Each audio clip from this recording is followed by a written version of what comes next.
రక్షణ పొందాను అన్న వాళ్ళు చేతులు ఎత్తండి. అదించండి. నేను ఇంకా రక్షణ పొందలేదు అన్న వాళ్ళు చేతులు ఎత్తండి. నేను మిమ్మల్ని లేనిపోయిన కొడతాం అనుకునేది ఏమన్నా.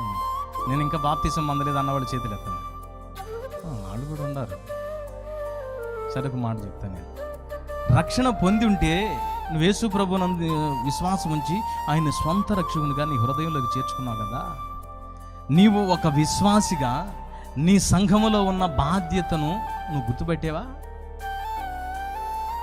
ఈరోజు చిలకలూరిపేటలో తండ్రి సన్నిధి పరిచర్య అనతి కాలంలో తక్కువ టైంలో విస్తరించడానికి దేవుడు కృప చూపించాడు.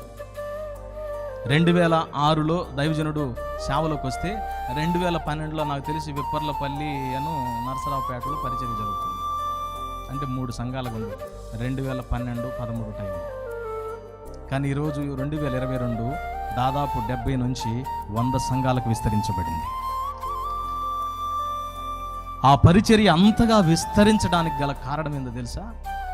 స్టార్టింగ్లోనే దేవుడు దైవజనుడికి అప్పగించబడిన కొంతమంది పాత్రలు వాళ్ళు పని మనుషులుగా కొన్ని ఇళ్లలో వెళ్ళి పని 2-3 ఇళ్లలో కుదుర్చుకొని ఉదయాన్నే వెళ్ళి బట్టలు ఉతుకో లేకపోతే వాష్ చేసో లేకపోతే ఊడ్చో వాళ్ళ పరిచర్య చేసి, అంటే వాళ్ళ డ్యూటీ చేసి తర్వాత వచ్చి దేవుని సన్నిధిలో ప్రార్థన చేయడం మొదలుపెట్టేవాళ్ళట.